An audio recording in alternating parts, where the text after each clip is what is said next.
So today we are going to look at modeling with rational functions. And modeling with rational functions, some of the problems are similar to polynomial functions. These are called optimization problems, where we try and find a maximum or minimum value, just like problem number 1 here. So a manufacturer wants to design an open box having a square base and a surface area of 108 square inches. So first thing I'll do is I will draw the picture. So this is going to be an open box with a square base. So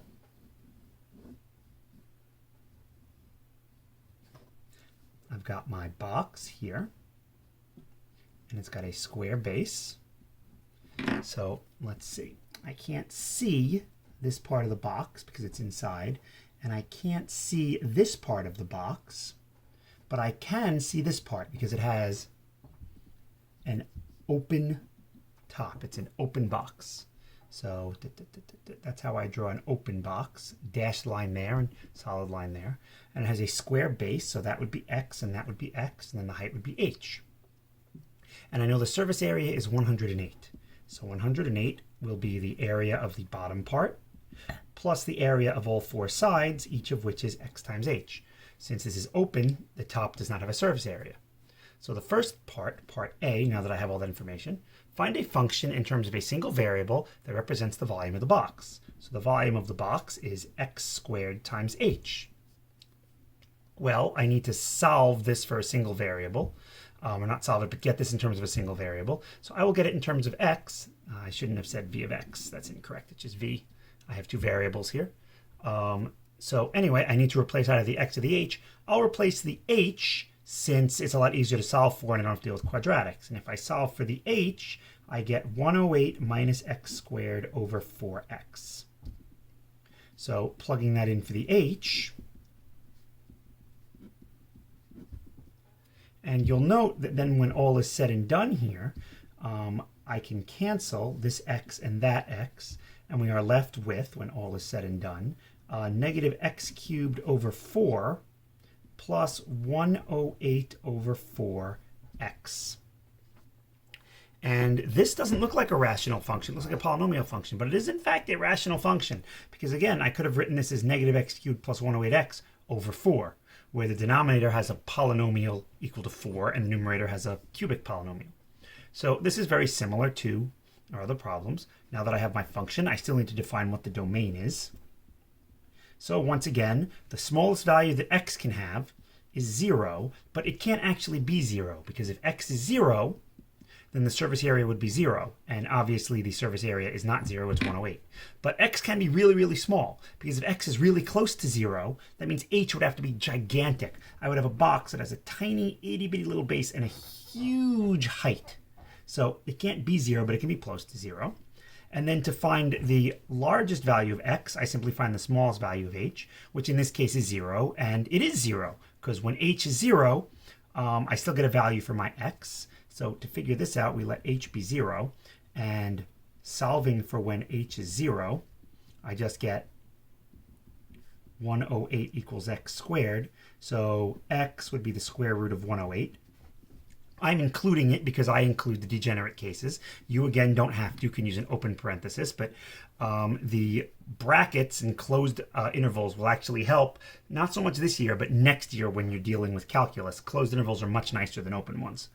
In any event, that's my domain, so now I have my function with its domain. And now, using a graphing calculator, I need to estimate the dimensions that will produce the largest volume. So to do that, I will get my handy-dandy graphing calculator, which happens to be right here. And I will plug in my function, which is, and you know what, I'm going to plug in the original one, just so that I don't mess this up. X squared times 108 minus x squared over 4x. And again, I could have put the simplified one in there, but I choose not to. But just a note, another reason x can't be 0 is when we solve for h, we divide it by x. So the only way this volume works is if x isn't 0. So the application actually matches the theory here in that applied-wise, the x can't be 0 because I'd have a surface area of 0 when it's 108. And similarly, the x can't be 0 because if it is, I would never be able to solve for the height. And I assumed we could solve for the height. And that assumption leads me to the fact that x can't be 0. in any event. I will then go to zoom. Nope, I'll go to my window and I'll set my window up to go from 0 to the square root of 108. And then I'll go to zoom fit, which is 0. And then we can see that my graph looks a lot like it used to with the polynomial functions. And the maximum is going to be at the top.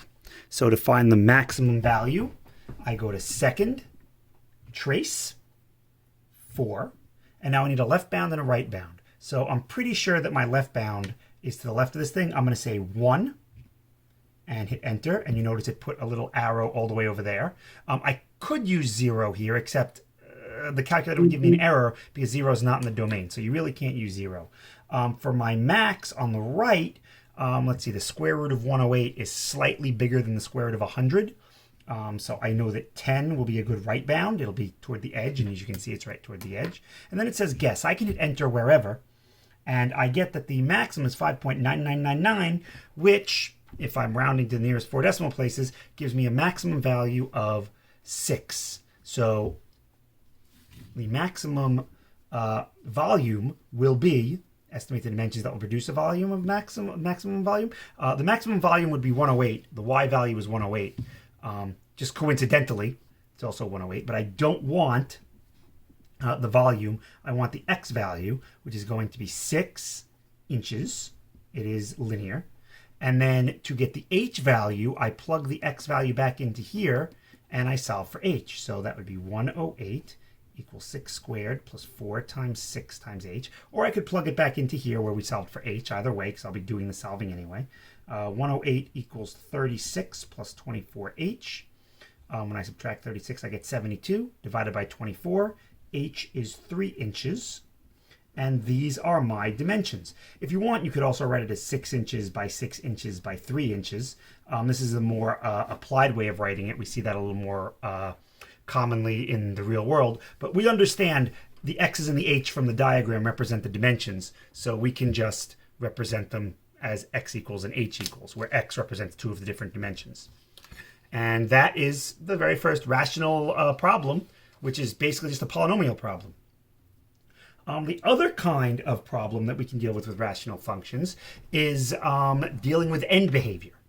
So the growth of a population of animals in a certain area can be represented by this function, where x is the amount of time in years since the population was first observed by researchers, and f of x is the number of animals in hundreds. So this is going to be important when we solve whatever our function values are to figure out the actual number of animals. We'll have to multiply by 100. So A, how many animals were initially present? Well, to find when the animals were initially present, we'll have to let x equal 0. So f of 0 is equal to, if we plug 0 in here, 100 over 1. So f of 0 is 100. So the total number of animals present is 100 hundreds, or 10,000 animals, because I had to take my function value and multiply it by 100, because this is 100 hundreds of animals, or 10,000 animals. How many animals were present after 2 years? Well, for that, I just find f of 2.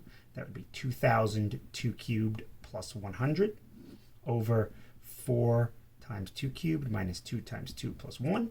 And I could sit here doing the math, but I'm going to assume that we all can do arithmetic, and I'm going to show you a nice way of doing this in the calculator. So instead of plugging this in, I'm going to plug in my original function into the y1. So my original function is 2,000 x to the third plus 100 over 4x to the third minus 2x plus 1. I'm not going to graph it though. So now my y1 is the function. So if I want, for example, f of 0, I can simply go to alpha trace y1. You can also find that in vars, yvars, function, and then there's y1, y2, etc. But for the new operating systems, you can just do alpha trace. And then I'm going to use function notation. So y1 of 0 is 100, which is what we got up here. So if I want y1 of 2, alpha trace y1 of 2 gives me that. And we can approximate, if you notice on the calculator, I can do alpha y equals and option 4, and that converts it to a decimal. So this is 555.172, and that would give us, if we're multiplying by 100, 55,517.2 animals. So I could round that to 55,517 animals. That would round down. Or I can make the argument that if there's 0.2 animals, and animals aren't measured in fractions, they're measured in whole numbers, we haven't gotten to the 55,518th animal yet. So since we're less than that, this is the total number of animals. Either argument works. Either they're just rounding because we're used to rounding and it's approximation, or the argument that since we haven't gotten to that number of animals yet. F of 5, okay. F of 5, same thing. Alpha trace y equals, parenthesis 5. And then alpha y equals 4 to get that this is 509.368. That would leave me with 50,936.8 animals. So I would accept either of these answers. Either you're saying, well, I haven't gotten to 50,137 yet because it's 50,936.8. So I haven't gotten there yet. So this is the total number of animals. Or I'm close enough where I'm going to approximate and round. So I would accept either one of those. And now, what will the limiting number of animals be? In other words, how many animals will there be eventually? Well, that is asking for the end behavior as x gets really, really, really, really large. And we already know how to deal with that. When x gets really, really, really, really, really, really large, we can compare all of these terms with the highest term power in the denominator. And again, this is the same thing we did when we were finding horizontal asymptotes and end behavior. So we can simply say, okay, so how quickly is each of these terms growing? Well, the fastest term, or the term that's growing the fastest, are the x cubed terms. So let's compare how everything grows, and we'll compare that to how quickly the x cubed term grows. Well, the 2000 x cubed term grows at a rate of 2000 when compared to just x cubed. And this grows at a rate of 100 over x cubed. Or, as x gets really large, it grows at a rate of almost 0 when x gets really, really, really big when we compare it to the x cubed terms. Similarly, so all of these guys wind up becoming negligible and going to 0. And we wind up with 2000 over 4 or 500, which means we're going to wind up with 500 animals or 50,000 animals. So if our function represents a total number of a certain type of animal over the course of x years, then eventually, over a really long period of time, we should expect there to be about 50,000 animals. We're going to do more of these kinds of problems when we do the exponential unit, because these types of problems, when we model real-world situations, tend to follow something called a logistic curve or logistic functions. And if you're interested, you could look them up, because what many people are talking about right now with the coronavirus and flattening the curve deals with logistic functions and logistic growth. So that's something we're going to deal with in a couple of weeks. And whenever someone asks, well, when are we ever going to use this? Well, when they say flattening the curve, you'll understand exactly what that means in a few weeks when we look at exponential and logistic functions. Okay, a rectangular page is to contain 24 square inches of print. The margins of the top and bottom of the page are to be 1.5 inches. There's the top and the bottom margins. And the margins on the left and the right are to be 1 inch. There we go. Which means right here is going to be my print. And I know that the area of that print is 24 square inches.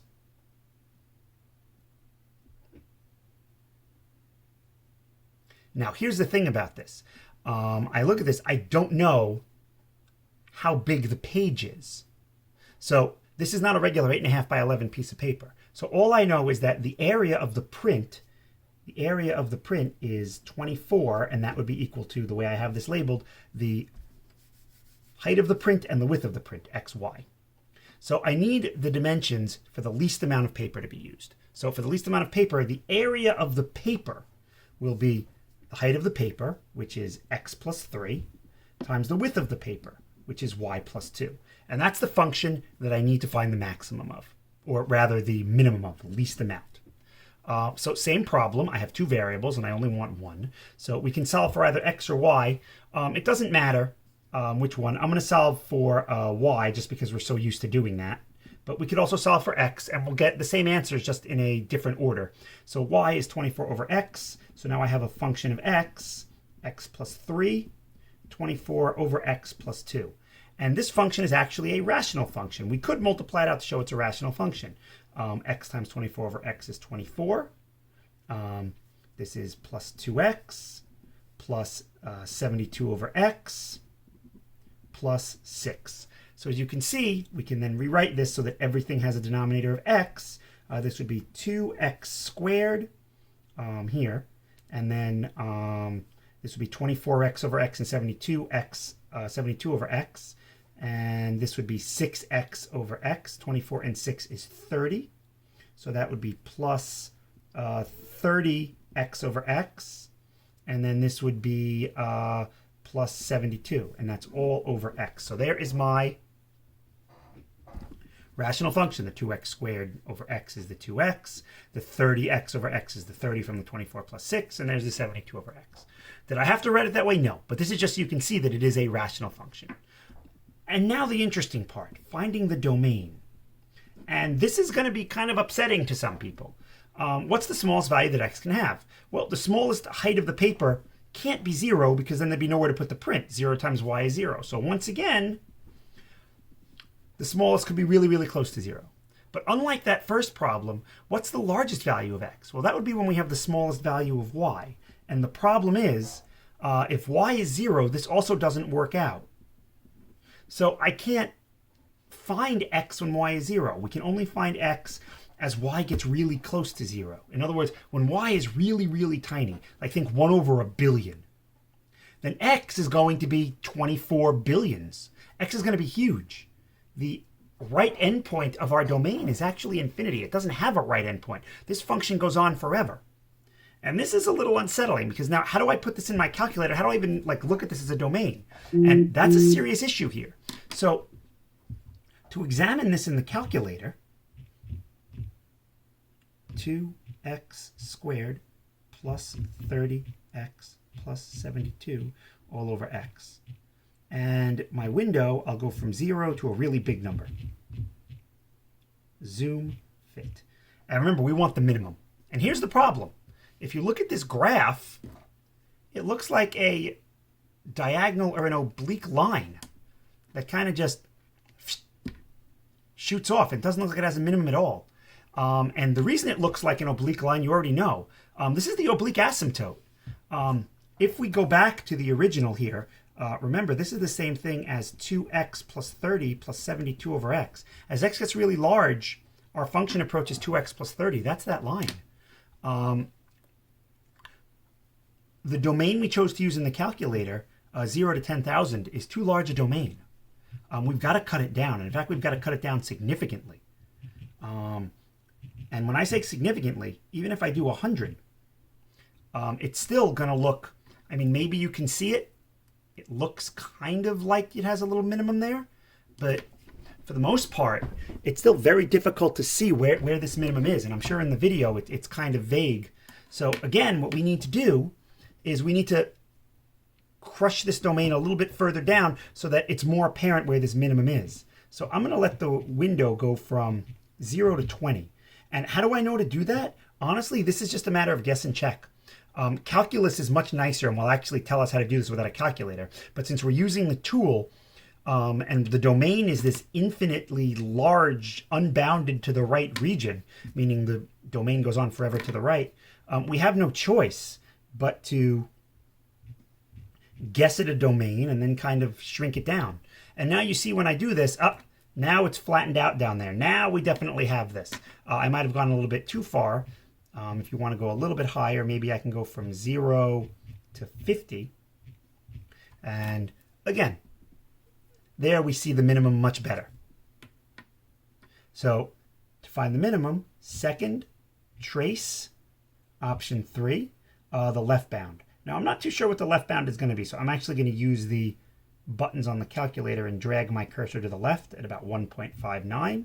And then to the right, I just have to go somewhere that's on the screen. This I could pick a large number if I wanted to. There we go. Guess, and I get x is 6.0000. So What should the dimensions be? Well, the dimension should be x being 6 inches. And then if x is 6, solve for y, that would make y 4 inches. And now here's the thing. If we wound up substituting, instead of y equals 24 over x, we did x equals 24 over y, and we solved this. So we did 24 over y plus 3, y plus 2. Then this would give me 24 plus 48 over y plus 3y plus 6, or a equals, let's see, that would be 3y squared plus 30y plus 48 all over y. Same domain, 0 to infinity for the same reason. And you'll note if I plug this into the calculator, y, and obviously in the calculator I'm using x instead of y, 3x squared plus 30x plus 48. I'm going to use the same exact window. You can see the little check mark there. This has an oblique asymptote of 3y plus 30, so it's slightly different. But if we actually do this, you'll see second trace minimum. I'm going to go all the way to the right, all the way to the left, until I know I'm to the left of the minimum point. There we go, maybe about there, 1.06. I'll go to the right of the point, let's say about there, 14.8. Hit enter, and we get that x is 4.0000, which in this case was our y. So our y winds up being 4, and our x is 6. So if we did it the other way, we would just be solving for y instead of x. We still get the same exact thing. All right, so here we have problem number 4, which deals with a tank. So this tank has a rectangular base and rectangular sides that are open at the top. So rectangular base, so here's the top. And it is to be opened at the top. So once again, when I draw this, I'll make it not open. And obviously I did not draw this very well because my lines aren't meeting too nicely, but that's okay. It doesn't have to be perfect. So I'm open at the top. It is to be constructed so that its width is 4 meters. So I know the width is 4. And I could have labeled the width either this way, or even that way. It doesn't matter. Although the width, if I'm going to do it, I probably should do it either this way or that way, because that is the height. The width we tend to think of as wide, the length we tend to think of as that way. So I would label the width either here or down there. And it actually does make a difference in this problem if we keep reading. I don't know what the length is, and I don't know what the height is. But I do know that its volume is 36. So 36 equals 4xh. If building the tank costs $10 per square meter for the base, that's this bottom part, and that's why it matters where I put the 4, and $5 per square meter for the sides, that's this, the front, the left side, and the back.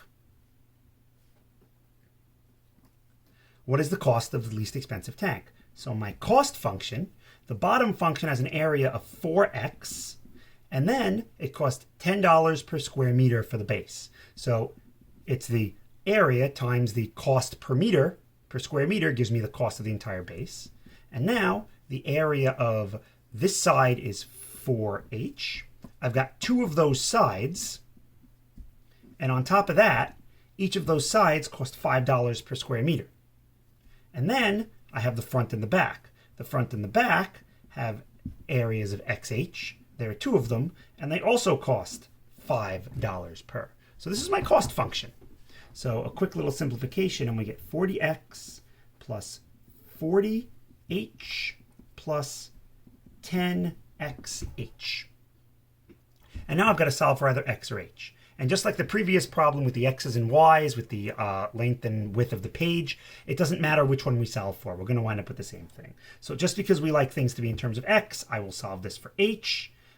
We get 9 over x equals h, and now I can plug in for h. This is 9 over x. And the nice thing here is that here the x's are going to wind up canceling. So my cost function of x will be 40x plus 360 over x plus 90.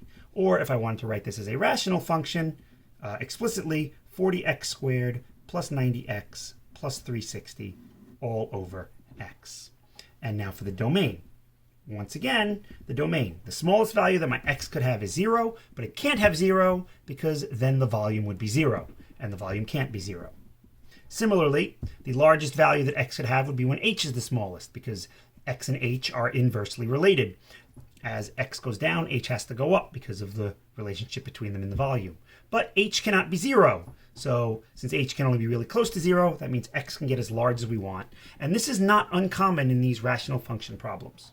So I now have my somewhat unhelpful domain. Now I'm going to have to graph it. So I'll take out my handy dandy graphing calculator again, which is right here. And let us graph this. And just so you see that it doesn't matter, I'm going to put the original function in, the one that was not written explicitly as a rational function. They are still exactly the same though. Window, I will go from 0 to, I don't know, we'll just try 50 and see what happens. Zoom fit. And I want the least expensive tank, so I want a minimum. I see the minimum is over there. 50 is kind of a big number. Let's change it to maybe 20. Zoom fit. Maybe that'll help us see it a little bit better. There it is. It's right there, the minimum. So then I go to second trace. Oops, nope, second trace, option 3 for minimum. The left bound will be to the left of the turning point. I have 0.63. The right bound, I'll move my cursor to the right. I have it at like 7.6. The guess, I'll just hit enter. And I get that x is 3.0000. So x is, in this case, 3 meters. And if x is 3, that means h also has to be 3 meters. Because 3 times 4 is 12, times h, which is 3, is now 36. But that is not what it is asking. And this is important. I have those dimensions, but it says, what is the cost of the least expensive tank? So the cost would be the y value here. So the y value here is 330. That is the cost function. So the cost of the least expensive tank would be $330. And you should get used to trying to not only realize, these rational functions deal with these domains, but also reading the question. Because I started by looking for the dimensions, and this was completely unnecessary. I did not need this in this problem.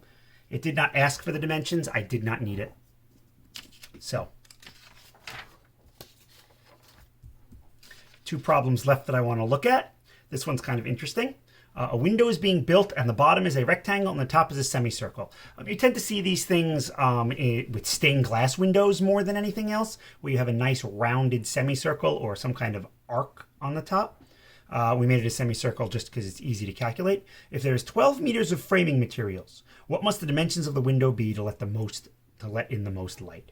So the frame is the 3 sides of the rectangle, and then the circumference of the semicircle. The dashed line is not part of the framing. It's only there to help us with the geometry. So we know there are 12 meters of framing. So I will label this h for the height. I will label this x.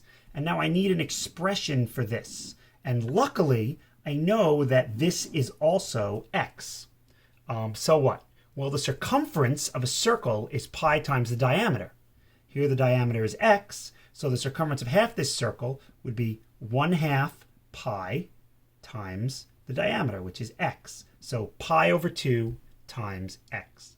So the total amount of framing, which is 12 meters, is h plus h, because I have 2 of those sides, plus x plus pi over 2x.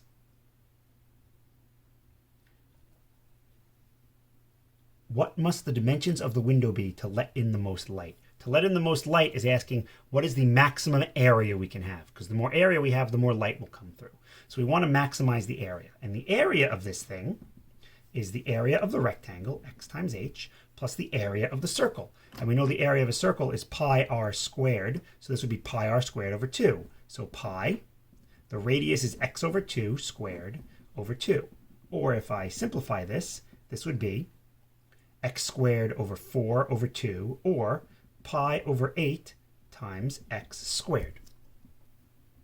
And now the question is, do we want to solve for x or do we want to solve for h to plug in here? And since I see that I have more x's here, and since h seems to be easier to solve for, I will just solve for h. So if I solve for h, I get 12 minus x minus pi over 2x all over 2 equals h. So now I can substitute in a equals x times 12 minus x minus pi over 2x over 2 plus pi over 8 times x squared. Or area is 12x minus x squared minus pi over 2x squared all over 2 plus pi over 8 times x squared. And the interesting thing about this problem is this is actually a quadratic if I take this down far enough. 12x over 2 is 6x minus 1/2 x squared minus pi over 4x squared plus pi over 8x squared. I can get all three of these x squared terms to have the same denominator, 6x. This would be minus 4 over 8x squared. This would be minus 2 pi over 8x squared. And this would be plus pi over 8x squared. So all together, if I did this correctly, this would be negative 4, negative 2 pi plus pi is negative pi, plus pi, because the negative from the outside, over 8, x squared plus 6x. So this is a rational function, but it's also a quadratic. We know how to do this. Without a calculator, we could do this. If we want to maximize the area, the maximum is going to be x equals negative b over 2 times this thing. And 2 times that thing would just be 4 plus pi over 4, because the 2 and the 8 would cancel. I'm going to put that in the calculator right now. So that way, when we get an answer, we can just quickly check and make sure that it's correct. That's negative 6 over negative, and then another, whoops, another fraction. Nope.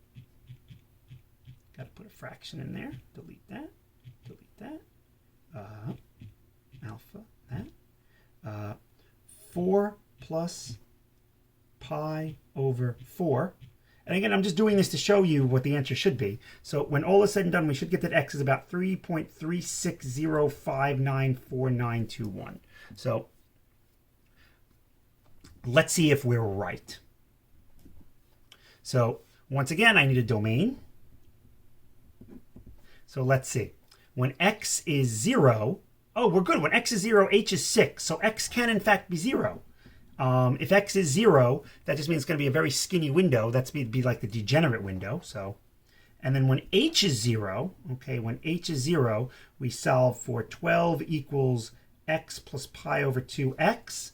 That would mean that x is equal to 12 over 1 plus pi over 2. Or if we don't like complex fractions, that would be 12 pi over pi plus 2.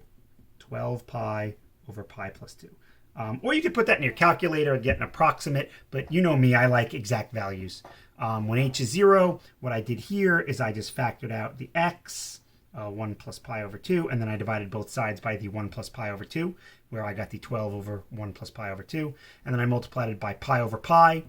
12 times pi is pi, 1 times pi is pi, and pi over 2, oh, whoops, good thing I checked it. I should multiply everything by 2. That was a mistake. 24 over 2 plus pi. Whoops. 24 over 2 plus pi. It wouldn't be a Cetron lesson without a little mistake. So good thing we did that. So that is my domain. So now I'll do what we've been doing. I'll go to my y equals. I will plug in my function.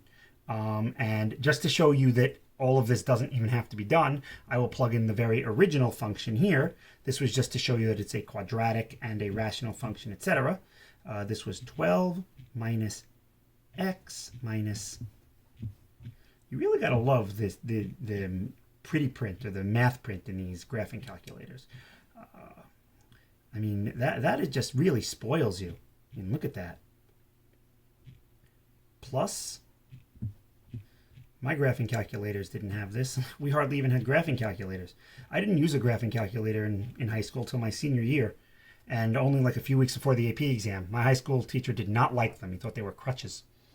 Probably why I don't use them that often in class either, when I can avoid it. Anyway, there's that. my window goes from 0 to 24 over. Unfortunately, the pretty print doesn't work nicely over here in the window, so I've got to use 2 plus pi. There we go. Zoom fit. And we want the most light in, so we should get a function that has a maximum somewhere. And sure enough, we do. That's kind of cool. Okay. Second trace, option 4 to find the maximum. The left bound, I'll make 0. The right bound, I will just scroll all the way over because I'm not really sure what it is. And 24 over 2 plus pi, I'm not really sure what that is. I can estimate it, but don't want to take a chance. Okay, I'm to the right of it, enter. And then the guess, enter. And we get that x is 3.360594. 3.360594. Then the calculator has a 5, we had a 9. But again, that's why I tell you to go to 4 decimal places. The calculator does these algorithms that approximate. So x is approximately here.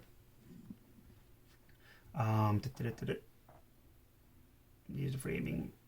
If there's 12 meters of framing, what would the dimensions be? Okay, so we want the dimensions. So x is going to be about 3.3606 meters.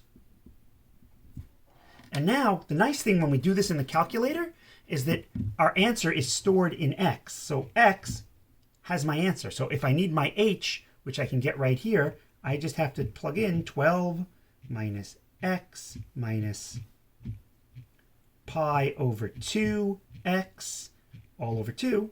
And I get that h is about 1.6803. 1.6803 meters. And of course, we could have gotten exact values for that right here by using the quadratic and then plugging in the answer there. But this problem didn't ask me for exact values, so I can round. And the final problem we're going to look at, we're just going to look at it. I'm not going to completely do it for you. We're just going to set it up. So wire is welded together to form a rectangular basket as shown in figure A. The basket has the following properties. The top is open. So the top is just 4 pieces of wire, 1, 2, 3, 4. And it's rectangular, so these 2 pieces are the same, and these 2 pieces are the same. The horizontal pieces are the same, and the angled pieces are the same. The bottom is a square. Never mind. The bottom is a square, so all 4 of these things are the same. Hence why I guess rectangular was in quotes. Haha. Each side is rectangular as shown in B. So the actual sides here are rectangular. But the 3 levels make squares. So square, square, square, rectangle, rectangle, rectangle, rectangle. Each side is rectangular shown in B and is at right angles to adjacent sides and to the base. So the total length of the wire is 420 centimeters. So what we have to do here is we have to figure out how much wire is being used. So since I know that this is a square base, I will call each of these sides x and the height h. So let's see how many pieces of wire are used. So if I look at the bottom, there's 1 piece, 2 pieces, 3 pieces, 4, 5, 6. So that's already 6 of these x's. If I go to the next level, I've got 4 more of these pieces. There's no crossing here because if I'm putting objects in this basket, they're going to fall through to the bottom. So that's 4 more. And then the top is made of 4 more. Then I've got the sides. Well, for the sides, I already took care of all of these horizontal pieces in the front and the back. I only have to deal with the vertical pieces. So the front side here has 3 vertical pieces. And then if I keep going around, 4, 5, 6, 7, 8 total vertical pieces, because then I'd be repeating.